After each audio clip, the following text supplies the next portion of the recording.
All right, I'm at the Jewel Cave National Monument. So it is about 1:10 and I've got a 1:35 tour. Yeah, it's beautiful. The weather is great. It's just in the 70s today. It's absolutely gorgeous. It was a little cold and rainy this morning, but I can't believe I've just done like 4 things today, which is my usual way of traveling. And then yeah, I'll be done by 2, and then I have to drive 3 hours to Wyoming. So yeah, I'm just gonna park up. It was weird, like the gas I usually get was more expensive than the premium gas, which doesn't make any sense. So I went to like 4 different gas stations and finally found Sinclair, which had the regular like cheapo gas as cheapo gas, not more expensive than premium gas. I don't know what was happening. Anyway, so I asked the guy that had the massive motorhome, I was like, so how much does it cost to fill this up? And he goes, there's 100 gallons. I'm like, that's like $350. That's your firstborn, your 401k, you know, life savings. I don't know how. I mean, unless they park up for long, you know, periods of time, I don't know how these people that have those motorhomes can like survive the rest of their retirement when you're spending $300-400. I have no idea. Okay, so all right, why do I feel like I've been here before? Have I been here before? I have an eerie feeling I might have been here before. I don't think I have. No. Okay, this looks just like Wind Cave. I'm like, what? Anyway, oh, let me go down here. Okay, so tour tickets. There's a bunch of vans. I'm gonna go park over here. Yeah, the tours are only 30 minutes, and I think it's just like a pretty small deal going on over here. I'm gonna park, well, what the hell? I need to park where I'm not like blocking the road with my stupid bikes that I can't use anymore. So I'm gonna go park in the RV parking over here. I gotta pee, and then, not that anyone needs to know that, but I do. So I'm just gonna park right here, as far in as possible. Okay, cool. I'm so tired. I haven't even eaten lunch yet. I've got a salad in the fridge, and now my little plug is broken on my adapter is broken, so I've got to fix my fridge adapter after I'm done with this. Might hang out here for a little bit afterwards, work on my computer in the sun, and then drive to the rest area. Yeah, that was freaking me out for half a second. It is a gorgeous day today. I am just blown away. This is perfect. Montana, you were supposed to be like this, not freaking 100 degrees. Okay. I'm at the, can't even speak. I don't have any 5G out here, so I don't know if I can work on my computer. I can work on videos. I've got to sort and rename and number and edit. Anyway, so it's like 1:15 right now.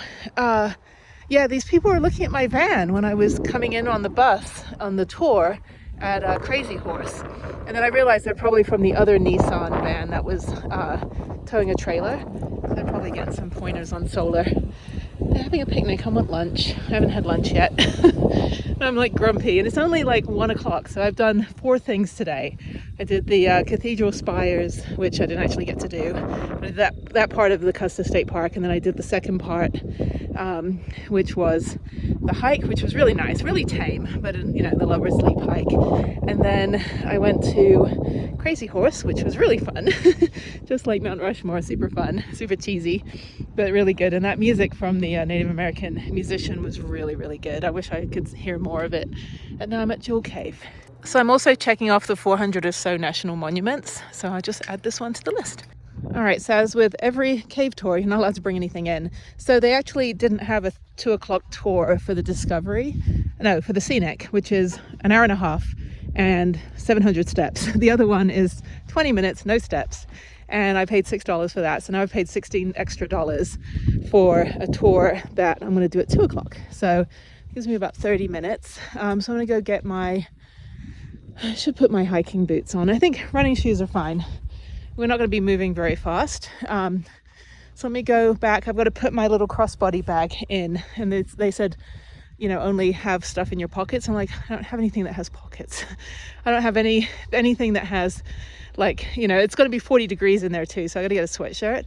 And I'm going to get my little crossbody thing that I use when I'm mountain biking and then just stuff it down my pants. So that's usually what I do.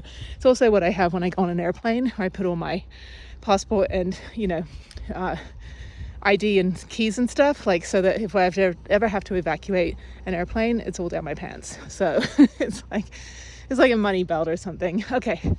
I'm hungry. No, I'm not going to eat until like 3:30. It's okay. It's okay. At least I'd just be driving the rest of the afternoon. So good thing I got here early. So yeah, just be aware that even if it's sold out, they do have an extra 1 or 2, you know, will call, you know, when you get here, tours. I'm sorry, I'm just tired and hungry right now. Okay, well, this was about a $60 day. So $25 for Custer State Park, which it was worth it. I wish I could do more there.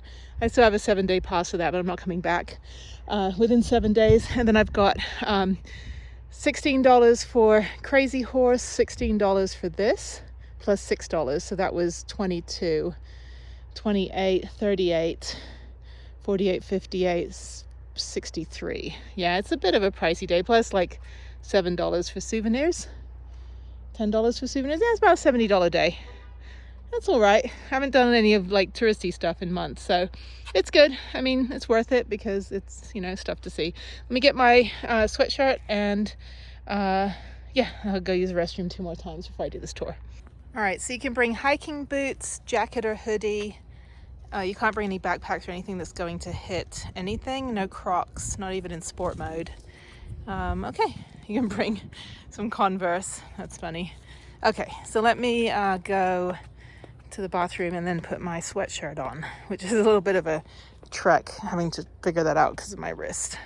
Things don't work. I can take the wrist brace off now, but I'm going to keep it on for a little bit just in case I accidentally whack my hand on something. Okay, let's go to the restroom over here. Alright, there's a little museum in here and a gift shop as well. And cave tours that way. Okay. Not going to buy anything yet. I'll buy it on the way out. By the way, take a geology class. It will change your life. It's like you'll learn so much. So if you need a listening device, they do have those for free that they can give you. They don't have ASL, but they do give you an amplified sort of device, whatever that is. So I could check it out, but I'm not going to. And then they have these wheelchairs you can borrow that you can actually take outside. And they have an accessibility tour, which is the one I paid for $135, and that one's just a flat tour. But obviously the one I'm going on is like 700 steps, so it's not wheelchair accessible.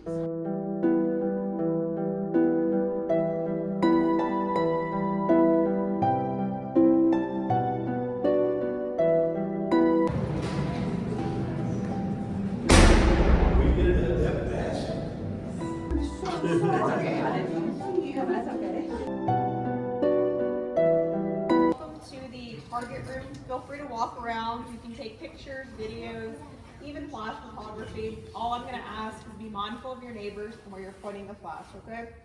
Now, we're going to spend a moment in this room and we're going to let our eyes adjust before we start moving on a lot of stairs. And as we're doing so, I'll go ahead and start talking about the human history of our cave system and how we were discovered.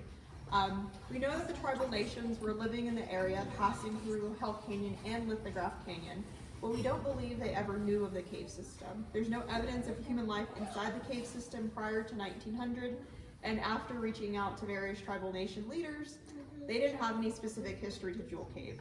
So we credit the discovery to the Michaud brothers. The Michaud brothers were 2 cowboys. They were just riding horseback through Hell Canyon, and they heard a low whistling noise, and they followed that noise up the canyon wall, and then they saw a hole about yay big. Now, if you saw a hole about yay big in the side of the canyon, are any of you trying to get back there? No. But what if you thought you could make a lot of money? Things start to change. So the Michaud brothers, they gave it a try, but they didn't fit. They were really big cowboys with even bigger mustaches, so it just wasn't going to happen. So instead, they got on the horses, they went up to the ranch, and they picked up some dynamite. Came back over, threw it in and blew it open. So now here at Jewel Cave, we no longer have a natural entrance, we have a historical entrance. And that's about a mile west of us down the road. It looks like broccoli. That's what I kids said on my tour this morning. The lady was extra small. He was a temporary. Now we are currently standing inside a slab of the limestone that's about 450 feet thick. And this limestone started forming about 350 million years ago, when South Dakota was closer towards the equator and covered in a shallow inland sea. In that sea, we had some brachiopods, coral, and sponges, which all passed, compacted together under a process known as lithification, and they formed limestone. You can also see it right over here. And then behind all of us at shoulder height for everybody, that is limestone. And this limestone is known as the Pahasapa limestone. And Hisapa is a Lakota term that means hills of black. So we are currently standing inside the Black Hills. On the breakage points, you can see how they're pretty jewels. Now, at one point in time, the entire cave system was covered with all of this calcite spar, but it was still filled to the brim with the water. And then when the water level started receding further into our cave system, that's when we experienced breakdown. And that's why today we have broken rocks and jewels down by our feet. There's your broccoli right there.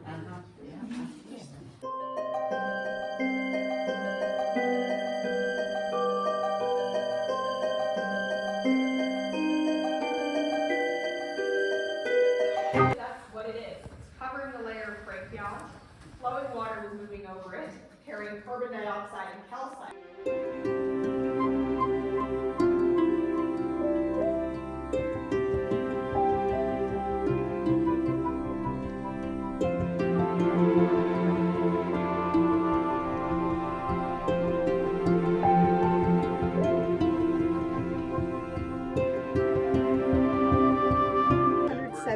Feet beneath the surface, okay?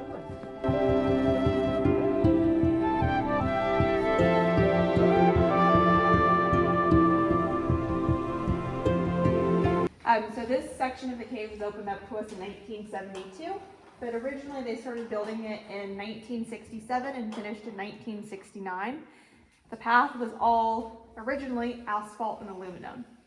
By the mid-1980s, the asphalt had gotten really slick and everybody was just sliding down here on the tours. So they needed to replace it. So in 1985, we had 14 local day laborers come down here. They finished 3 weeks ahead of schedule. And in a span of 5 weeks, they ripped up all the asphalt, hauled it up on the surface, came back down and replaced it with cement. The cement on the surface, they would mix it and fill inner tire tubes, clamp them shut, kind of like you're packing big sausages, throw it over their shoulder, come down and just on the ground. And so we have what we have today. And then in 2018, I'll just be careful with the flashlights, please. In 2018, finishing in 2020, we got another remodel. So time span 2 years, but really they only worked during the winter season, so about a year.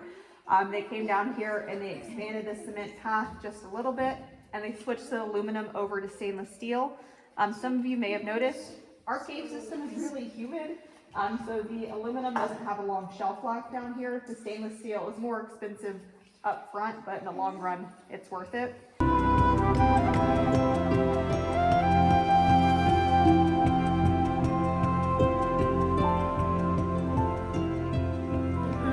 That was fun.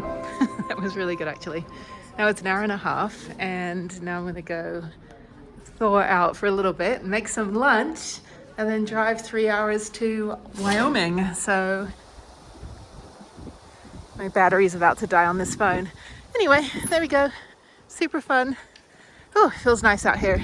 It's nice because it cools down at night, so that's really great. But I think they have one more tour as well, which is crazy. So I'm gonna go up the stairs after just walking up and down 700 steps. So yeah, that was definitely a good workout.